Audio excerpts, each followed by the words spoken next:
Әүвәл заманда булган ди бер ир белән бер хатын. Булар үз кул көчләре белән көн күрүче уртача тормышлы кешеләр булганнар. Буларның 10 малайлары булган. Бу балалар үсеп җитеп, әтиләренә булыша да башлаганнар. Малайлар каһарман булалар. Булар ничек тә булса илгә чыгарга исәпләп йөриләр. Шул вакытны бу кешеләрнең 11нче малайлары туа. Моңарга Әхмәт дип исем кушалар. Бу 10 малай чыгып китәләр. Әхмәт кичкенә булганлыктан өйдә кала. Шул киткәннән 10 егеттән һич бер хәбәр хәтер булмый.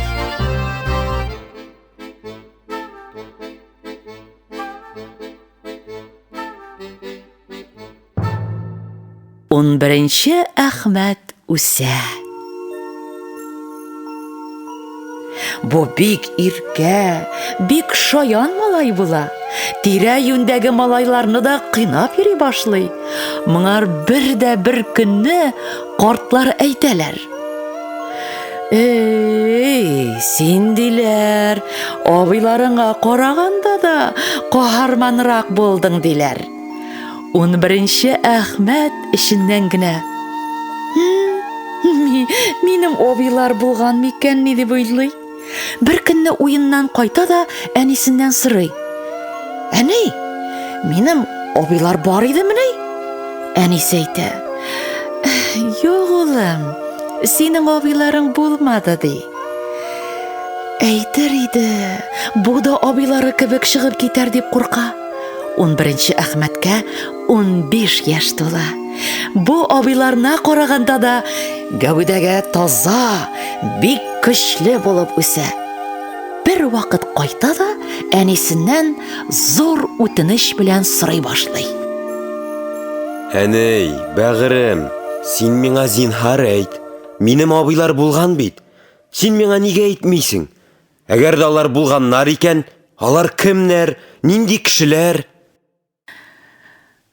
Улым, синең абыйларың бар иде. Алар унау иделәр.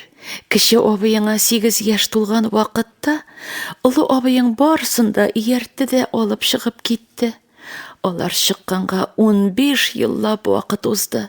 Шул вакыттан бирле аларның хәбәре юк. Шулай юк. Алар безне белешкәне юк. Белмим. Алар исәннәрме, үләләрме? Әнкәй, бәгырем, җылама. Җылама инде. Мин аларны барыбер табачакмын. Шуннан соң озак та тормый 11нче Әхмәт тә чыгып китә.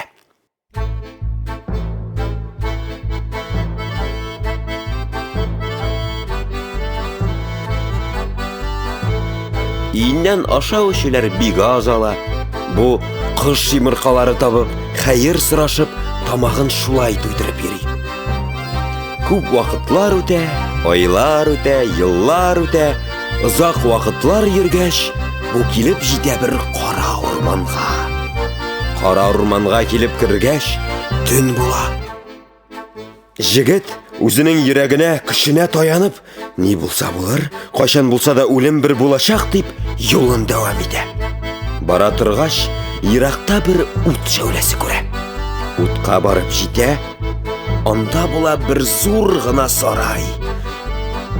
Рөхсәт сорап сарайга керә. Монда бер ямьсез генә карчыктан башка бер кем дә булмый. Керә. Карчыктан исәнлек саулык сораша.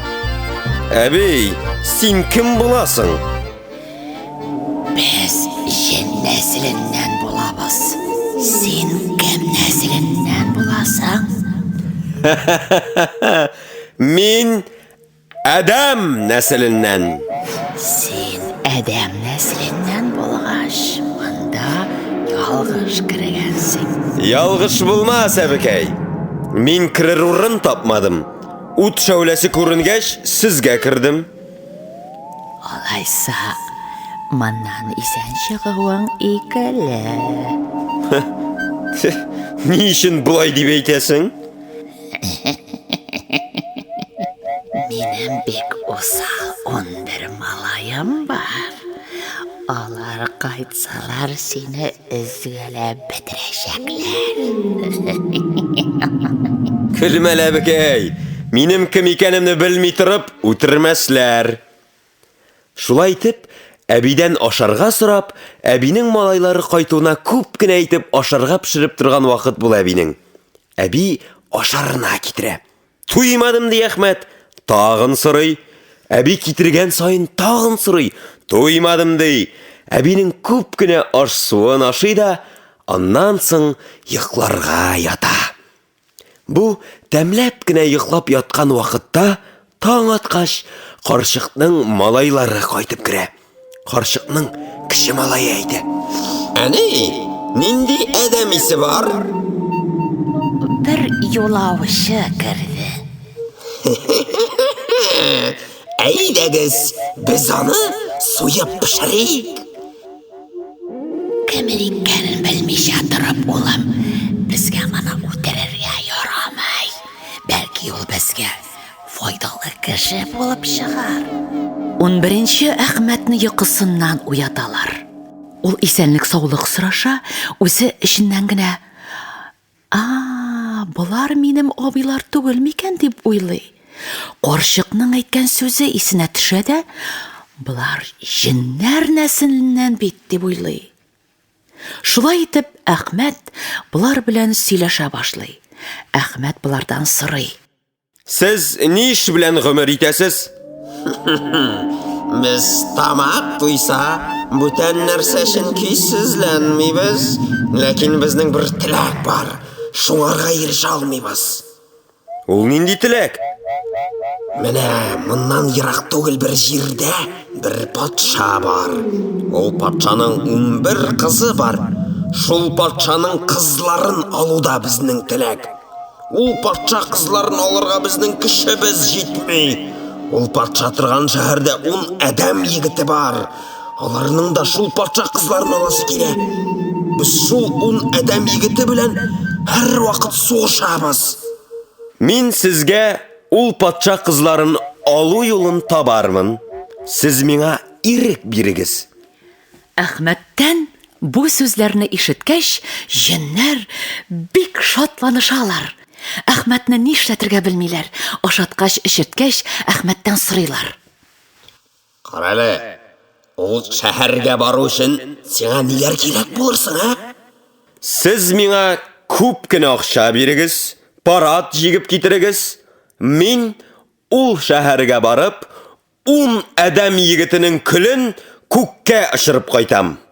Җеннәр моңа бик гаҗәпләнеп, моның куәтен сынап карыйслары килә. Әйдә, көрәшеп карыйк әле диләр. Көрәшеп карагач, Әхмәткә каршы берсе дә чыдый алмыйлар. Шулай итеп, Әхмәтне юлга чыгарып җибәрәләр. Әхмәт патша тора торган шәһәргә китә.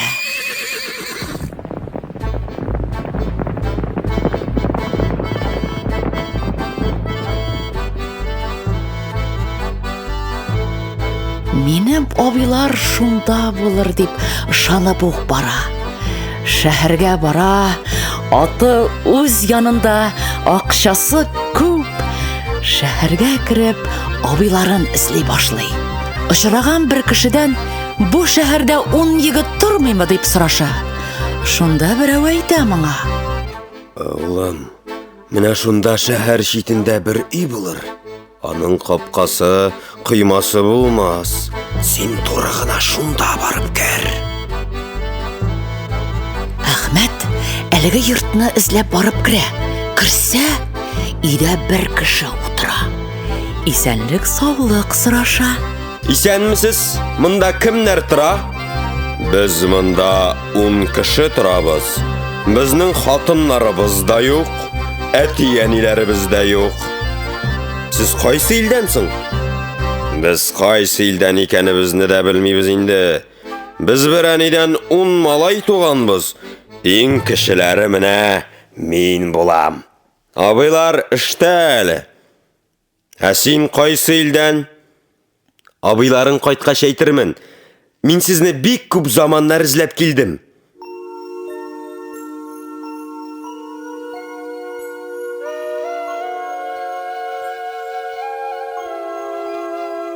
Абыйлары кайта. Әхмәтнең тазалыгына гаҗәпсенеп, булар да сорашалар. Син кайсы илдән килдең? Мин фәлән җирдән киләм дип үзенең каян килгәнлеген сөйләп бирә. Кайсы авыл икәнен, әтисенең, әнисенең кем икәнен, үзенең кемнәрне эзләп чыкканын барын да сөйли. Әхмәттән бу сүзләрне ишеткәч, 10 агайыны син безнең энебез буласың икән дип, моны кышып җылый башлыйлар. Әхмәт үзе дә абыйларын табу шатлыгыннан ни эшләргә белмичә, абыйларны таптым дип кычкырып җибәрә. Шуннан булар ашарга шәргә утыралар. Булар ашап ишеп утырган вакытта җеннәр турында сөйли Әхмәт. Җеннәрне без җиңәргә тиеш. Мин җеннәрнең көчләрен сынап карадым. Алар миңа шыдый алмадылар. Булар киңәш итеп, җеннәрне дөньядан ничек юк итәргә кирәклеге турында сөйләшәләр. Шуннан соң 11-нче Әхмәт җеннәр янына кайтып китә. Кайтып керә. Абыйларын табуын җеннәргә белдермей. Үзен җеннәр каршында кирәк күрсәтеп, без аларны җиңәрбез, алар безгә чүп кенә ди. Әхмәт җеннәрдән үзенә бик үткен ханҗар сорый. Җыйналар да 10 егет белән сугышырга китәләр. Төнлә белән патша сарае төбенә барып туктыйлар. Патша кызларын җеннәргә алып чыкмакчы булып, сарайның кызлар йоклый торган бүлмәсенә баудан ясалган баскыч аша тәрәзәдән менәләр. 11-нче Әхмәт үзе алдан менә. Аның артыннан олы җен баласы менә. Аның менеп җитүе була. 11-нче Әхмәт җеннең башын үткен ханҗар белән кисеп ала. Шул вакыт ул ачуланып, Эх, мискеннәр, каушадыгыз сез! Дип икенчесен чакыра. Анысының да шулай үткен хәнҗәр белән башын кисеп төшерә. Өченчесен, дүртенчесен чакыра, аларның да башларын кисеп ала. Бүтән җеннәр дә эшне аңлашмыйча, кызлар дәрте белән ашыга-ашыга баскычтан менәләр. Шулай итеп, Әхмәт җеннәрнең бөтенесен дә кырып бетерә. Җеннәрнең киселгән гәүдәләрен патша сарайының ишек төбенә йып куя. Шуннан патша кызларның бүлмәсенә кереп, кызларның исемнәре язылган алтын балдакларын алып чыга да абыйлары янына кайтып китә. Абыйларына булган эшләр турында сөйли. Патша бу җеннәрдән бик туйган була. Җеннәрне патшаның батырлары да җиңә алмаган булалар. Бу патшаның 11 кызы 5 батыры булган икән. Патша буларга җеннәрне үтерсәгез, 5-гезгә 5 кызымны бирәм дигән икән. Бу батырлар өзелеп ташланган җеннәрне күрү белән патшаның йокысыннан уянуын көтеп, аннан сөенче алырга керәләр. Менә без җеннәрне үтердек, җеннәрдән котылдык дип кирип мактаналар. Патша буларның аркасыннан сөеп, мин әйткән сүземдә торам ди. 5-гезгә 5 кызымны бирәм, теләгәнен алырсыз ди. Патша хәзер билгеле бер көнне атап туй игълан итә.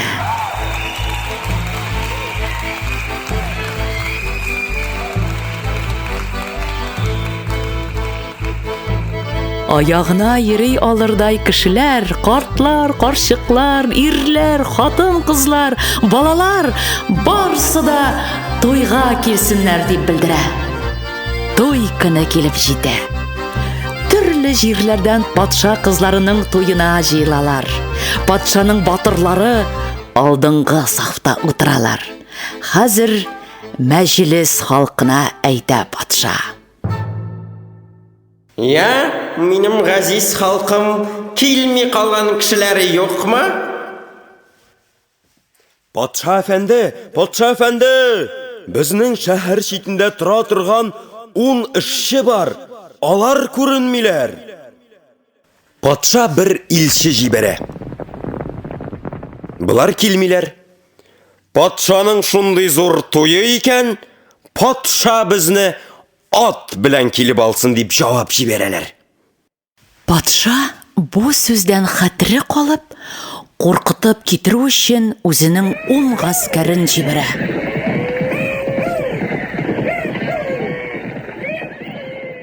Булар 10 кешенең 9-ын үзләренең келәтләренә бикләп куялар да, берсен кире кайтарып җибәрәләр. Патшага әйтергә кушалар. Безне гаскәр җибәреп куркытмасын. Безгә 10 булса да, 100 булса да куркыныч түгел диләр. Патша туйның ямен җибәрәсе килми. Яхшы атлар җигеп, буларны алырга җибәрә.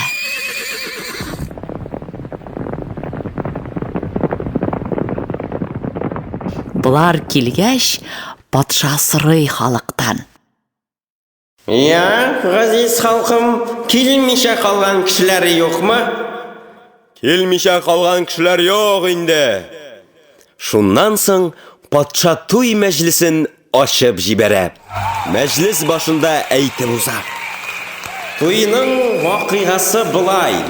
Минем 5 батырым бар. Бу батырлар миңа каршы булган 10 җенне үтерделәр. Шуның өчен мин буларның 5-сенә 5 кызымны бирәм. Халык кул чабып каршыла. Мәҗлес ачылу белән патшаның 11 кызы туй мәҗлесенә җыелган халыкны тәмле эчемлекләр белән сыйлый башлыйлар. Барып җитәләр 11-нче Әхмәт янына. Әхмәт уң кулын сузып шарапны алган вакытта патша кызы Әхмәтнең кулындагы йөзекне күрә. Патша кызы моны эченә генә салып куя да, үзенең эчемлек өләшүен дәвам итә. Кызлар берсе артыннан берсе өләшеп баралар. 11-нче Әхмәт бераз кыза төшкәч, патшадан сорый. Патша әфәнде, синең батырларың нинди кешеләр алар? Алар халыкка үзләренең батырлыкларын күрсәтсеннәр. Җеннәрнең берсенең генә булса да башын китереп куйсыннар. Патша бер җен башын халыкка китереп күрсәтергә боерак бирә. Бер батыр бара, җен башын күтәреп карый, кузгата да алмый. Икенчесе, өченчесе бара, күтәрә алмыйлар. Икесе, өчесе бер булып та җен башын күтәрә алмыйлар. Хәзер патша янына кире килеп патшага әйтәләр: "Ат белән китерергә кирәк иде" диләр. Әхмәт бу батырларга әйтә: "Хей, бер башны да үзегез күтәреп килә алмагач, бу җеннәрне үтерү сезнең кулыгыздан килер дә иш түгел" ди. Патша янына чыгып баса. "Патша әфәнде, бу җеннәрне кем үтергәнлеген белдерергә рөхсәт итегез" ди. Үлгән җеннәр янына бара да, колагыннан тотып, бер җен башын халык алдына китереп куя. "Менә җеннәрне үтергән кеше кем?" ди. Үзенең янына абыйларын да китереп бастыруын сорый. Патша ни эшләргә белмичә аптырап, теге ялганчы батырларын үзенең каты җәза урынына яптырып куя. Әхмәтләрнең кулында кызларның исемнәре язылган балдакларын да күргәч, патша чын-чыннан ышанып: Гафу итегез, батырлар. Мин сезнең кем икәнлегегезне белмичә, ялганчы батырларның сүзенә ышанганмын дип, кызларын бу батырларга бирмәкче була.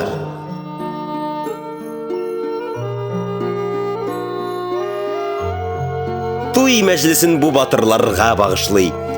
Хәзер буларның үз башлары да бик начар булгач, буларны үз янына алып китеп, яхшы киемнәргә киендерә, ашата, эчертә. Патша кызларын буларга бирә. Шушылай итеп, туй мәҗлесен тәмамлыйлар. Хәзер патша буларның һәр кайсына да берәр йорт салдырып, башка чыгара.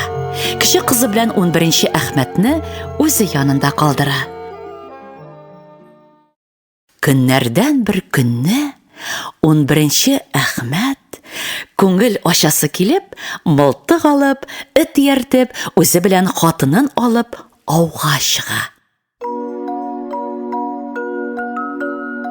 Бик озак йөргәч, бик каты җил чыгып, күктә кара болыт күренә. Кара болыт җиргә төшә дә Әхмәтне күккә күтәреп китә. Хатыны, мылтыгы, эте җирдә каламының. Хатыны өенә кайтып бу хәлне атасына сөйли. Атасы белән бергәләшеп җылыйлар, бер нәрсә дә эшли алмыйча, бик каты кайгырышалар. Әхмәтне 11 җеннең бабасы җен патшасы күтәреп киткән була. Бу җен патшасы Әхмәтне үзенең сарайына Каф тау артына алып барып төшерә.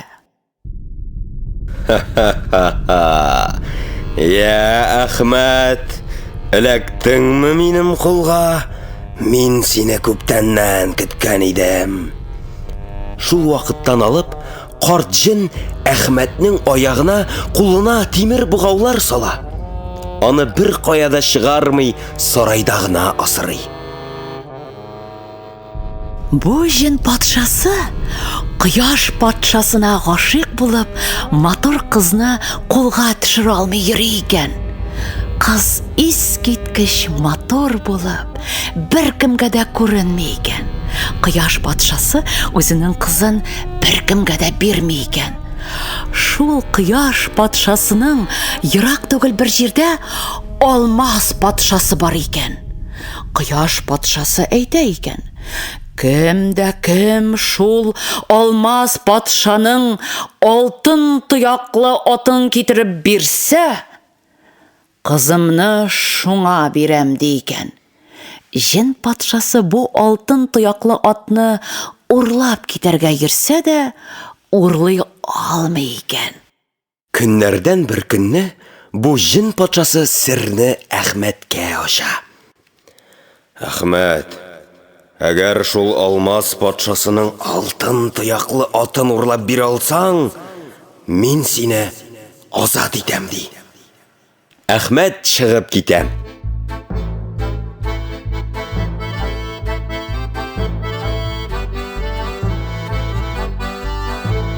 Алмаз патшасының атын алып кайтып бирим инде моңар дип, бик күп вакытлар йөри. Бик күп йөргәч, арып-талып бер юл чатына ял итәргә утыра. Ял итеп утырганда, моның янына бер карт килеп чыга. Улым, син кая барасың дип сорый карт моннан. Әхмәт җавап бирә: мин, бабакай, Алмаз патшасының алтын тояклы атын алып кайтырга барам. Улым, бик зур эшкә керешкәнсең икән. Ул атны алу бик кыен булар. Атны алу өчен син үзең белән йөгән алып бар. Син ат тора торган сарай ишеген ачарсың. Шул вакыт түрдә эленеп тора торган йөгәнгә күзең төшәр. Ат матур, атка караганда йөгән 3 өлеш матуррак. Син йөгәнгә кызыкма, йөгәнне алма. Ул йөгән патша сарайының сакчыларын уятыр. Шул сүзләрне әйтә дә карт егетнең күзеннән югала. Әхмәт барып ат сарайының ишеген ачуга йөгәнгә күзе төшә. Йөгәнне алмыйча түзә алмый бу. Йөгәнне ала. Йөгәнне алу белән патшаның сакчылары чыгалар да, моны тоталар да ябып куялар. Патша йокысыннан торга Әхмәтне аның янына китереп: менә ат карагын тоттык дип әйтәләр. Патша Әхмәттән сорый: эх, син матур егет, син бу атны былай гына урлап ала алмассың. Бу атны алу өчен син ай патшасына бар. Ай патшасының бір алтын сандугашы бар. Әнә шул алтын сандугачны алып кайтып бирсәң, мин сиңа атны бирермен. Ул сандугач бик матур була. Ул сандугач иртә таңнан кирешеп, кичкә кадәр һич туктаусыз сайрый. Сандугачны алып кайту өчен Алмаз патшасы Әхмәтне юлга чыгарып җибәрә. Юлда Әхмәт бик озак бара, бик арый, бик алҗый, ай патшасына барып җитә алмый, ял итәргә утыра. Әхмәт ял итеп утырган вакытта элек очраган карт тагын килеп чыга. Нихәл, улым Әхмәт, атыңны ала алдыңмы? Ала алмадым шул, бабай. Мин синең сүзеңне тотмадым. Хәзер миңа ул атны алу өчен ай патшасының алтын сандугачын алып кайтырга кирәк. Ай патшасының алтын сандугачын алырсың. Тик син аның читлегенә кызыкма. Син үзең бер читлек алып бар. Бу юлы алданмам инде дип, карт белән саубуллашып, тагын алга китә Әхмәт.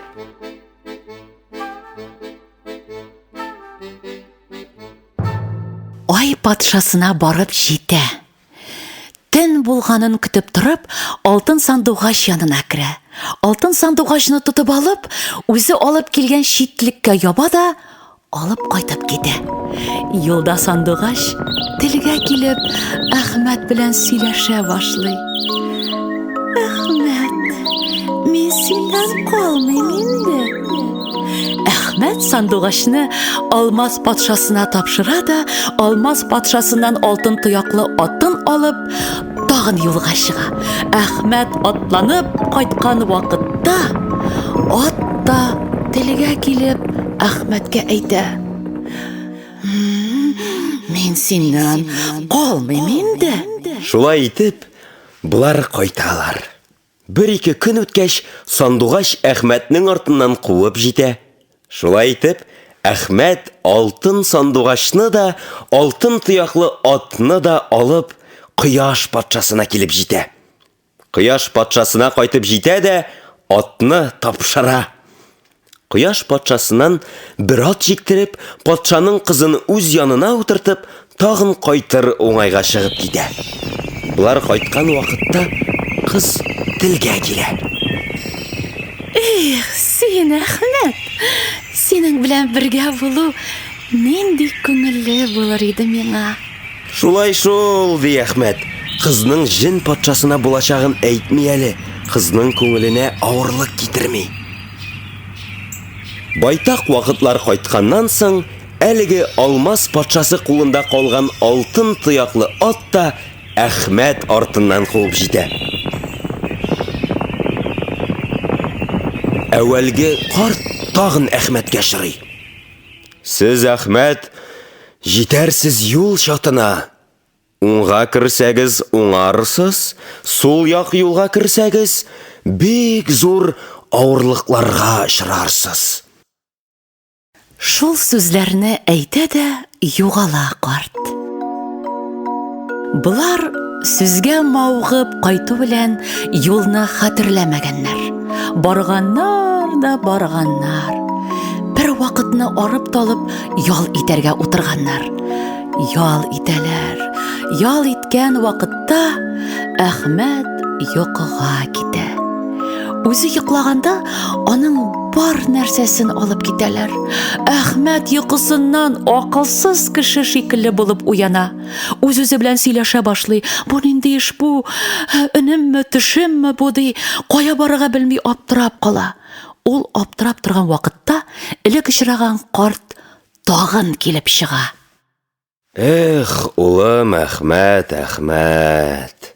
Әйттем мин сиңа, сулга кирмә дидем. Син ялгышып, сулга кергәнсең. Югалган әйберләреңне табу өчен сиңа бик күп авырлыклар күрергә туры киләчәк. Шушы авырлыклардан котылу өчен, менә улым, сиңа бер кулъяулык. Әхмәткә кулъяулык белән бер тарак, бер көзгә бирә. Юлын дәвам итергә куша. Әхмәт бара торгач бик зур суга очрый. Яулыкны су өстенә салу белән су өсте күпер була. Шулай күпердән чыгып китә.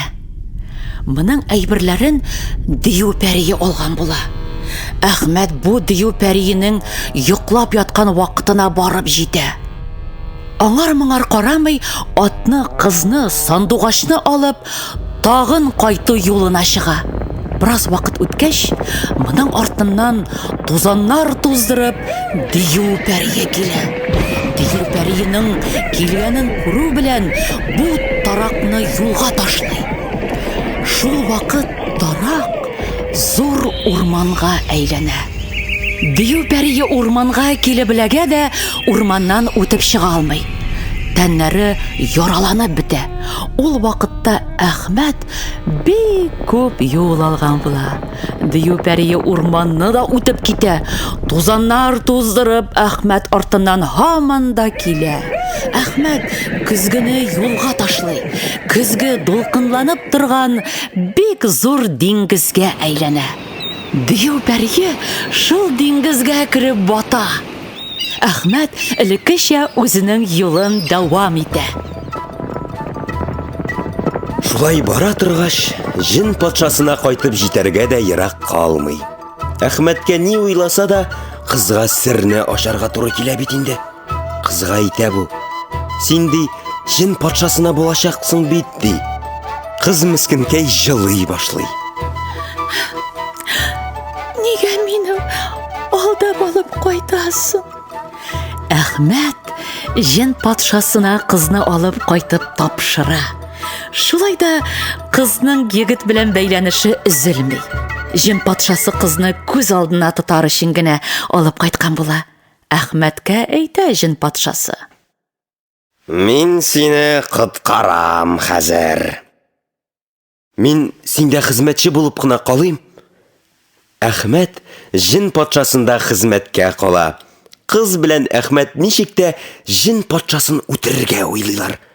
Әхмәт кызга серен шишә. "Син ул җен патшасыннан синең җаның кайда?" дип сора.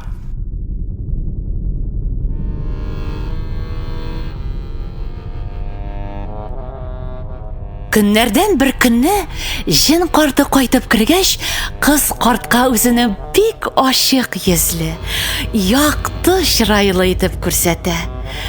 "Мин сине яратам", дип әйтеп картның серен беләсе килә. Синең җаның кайдасың? "Минем җаным ишек катындагы себерке эчендә", дип җавап бирә дә карт җен чыгып китә. Әхмәт кызны күргәч сорый: "Я, нәрсә дип әйтте?" Минем җаным ишек катындагы себеркедә дип әйтте. Юк, аның җаны анда түгел. Аны без хәзер беләбез. Себеркене ал, аны бик әйбәтләп яхшы чүпрәкләр, ифәкләр белән ураштыр да, карт кайтуына шушы себеркене кочаклап чылап утырган бул. Кыз себеркене алып ифәкләр белән урый да, картның кайтуына себеркене кочаклап, үксеп җылап утыра. Карт ишектән керү белән: "Я, нигә син булай җылыйсың? Нәрсә булды?" Сине сагынып, менә җаныңны кочаклап җылыймын. Шул кызларның акылсызлыгы. Себерке эчендә нинди җан булсын инде? Мин синең үзеңне яраткач, синең җаныңны да яратам. Юк, минем җаным бу тирәдә түгел. Менә моннан 150 чакрымда читтәрәк бер күл бар. Шул күл уртасында бер утрау бар. Утрау уртасында бер үрдәк оясы бар. Үрдәк оясында 4 йомырка бар. Минем жаным шул 4 йомырка ішінде. Ул күлне 4 кабан дуңгызы саклый, аларында бір кімні де бір жан иясында жибәрми. Шул үрдәктән башканы әлбәттә. Кыз картның әйткән сүзләрен ишенә генә салып утыра да, соңыннан егеткә әйтә. Менә Җен карты шушылай дип әйтте. Җен карты әйткәннәрне барсын да сөйләп бирә. Менә монысы дөрес, мин моны эзләргә чыгам. Карт кайтып керү белән Әхмәт әйтә. Бабакай, мин сиңа байтак кына эшләр күрсәттем, син мине иреккә чыгар инде. Теләгән шәер, менә сиңа юлдаш. Дип Әхмәткә бер хәнҗәр биреп чыгара.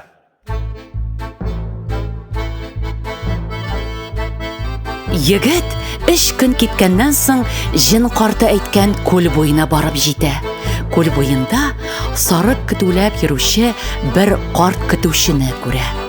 Бу сарык көтүе күлдән байтак ерак җирдә була. Карт янына бара. Исәнлек саулык сорашып, бабайның күпме көтүен, үз гомерендә ниләр күргәннәрен сорашып утыра. Бабай егеткә әйтә. Эй, улым, мин инде 20 ел шушы урында көтү көтәм. Менә шушыннан ерак түгел бер күл бар. Анда кабан дуңгызлары бик күп. Алар минем сарыкларымны тотып ашыйлар. Мин күл янына бара алмыйча азапладым. Әхмәт кабан дуңгызлары дигән сүзне ишеткәч, шатланып китә. Ул шундук кузгалып китәргә уйлый. Бабай Әхмәтне туктата. Улым, син анда барма. Алар сине тотып ашарлар. Алар бик усал дуңгызлар.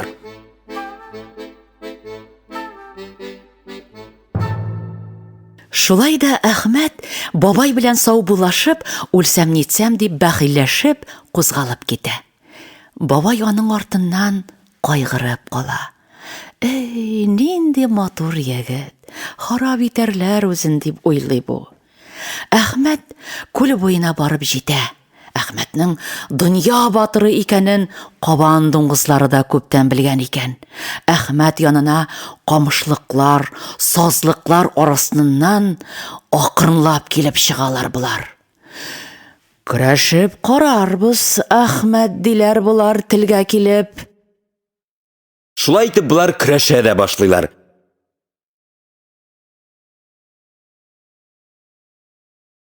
Бик озак вакытлар көрәшкәннән соң арып-талып ял итәргә утыралар. Иң олы кабан дуңгызы шул вакыт телгә килә.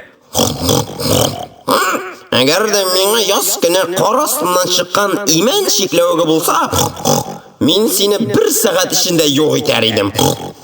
Әгәр дә миңа бер бәрән ите булса, ди Әхмәт, мин сезне барыгызны да 1 минут эчендә юк итәр идем. Карт көтүченең җаны түзми. Ни булса шул булыр дип Әхмәт артыннан сагалап килгән икән. Ул Әхмәтнең бер бәрән ите булса иде дигән сүзен ишетеп алып, бик тиз генә бер бәрәнне суеп Әхмәткә китереп тә җиткергән. Күз ачып йомганчы Әхмәт бер бәрән итен ашап бетереп, дуңгызларны кыра да башлый. Кабан дуңгызларын кырып бетереп, күл эченә тыныч кына кереп, үрдәк оясын табып, андагы 4 йомырканы да алып чыга бу. Әхмәт йомыркаларны кулга төшерү белән Җен карты янына кайтып китә.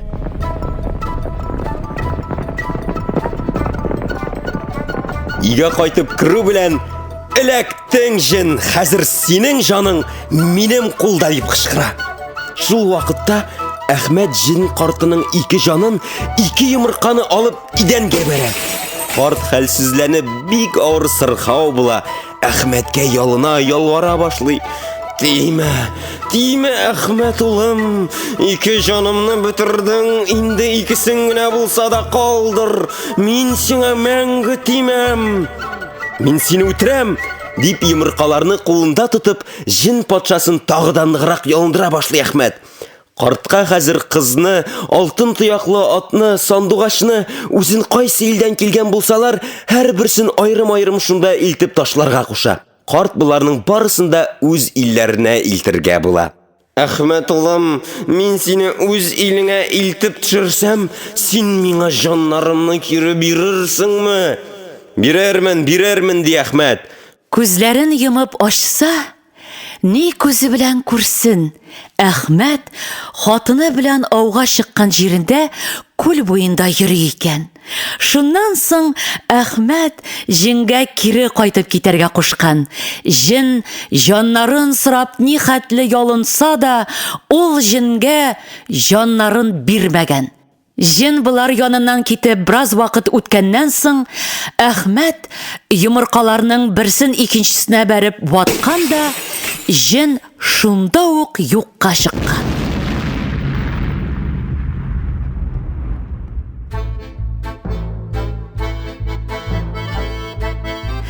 Әхмәт алтын тояклы атны, алтын сандугачны алып, патша сарайына кайткан. Патша сарайына кайту белән үзенең 10 туганына башыннан үткәннәрне сөйләгән бу. Күп тә үтми, Әхмәт үзенең туганнары белән алтын тояклы атны җигә дә, патша сарайын ташлап, 10 туганын арбасына утыртып, үзенең авылына кайтып киткән ди. Авылларына кайтып, булар ата-аналары белән күрешкәннәр дә, бик яхшы көн итә башлаганнар. Батыр Әхмәт тә, аның абыйлары да әле дә шулай яшиләр икән.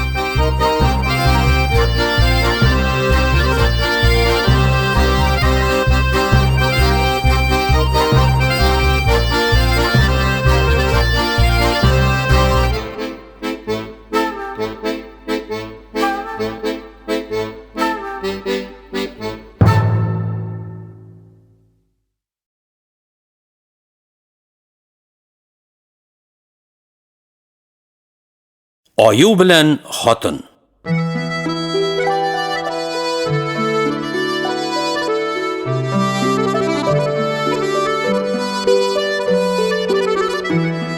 Әүвәл заманда бер хатын баласы белән урак курырга басуга барган ди.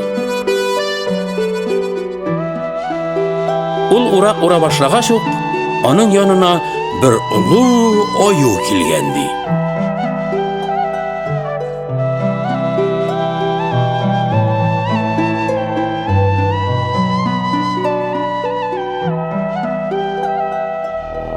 Бишара аюның аягына шырпы кадалган икән. Ул хатынга аягын күрсәтергә дип килгән икән.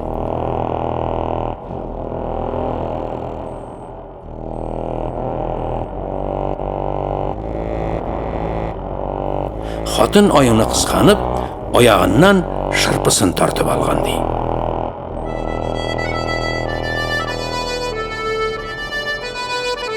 Шуның өчен аю хатынга бер умарта бал китереп биргән ди.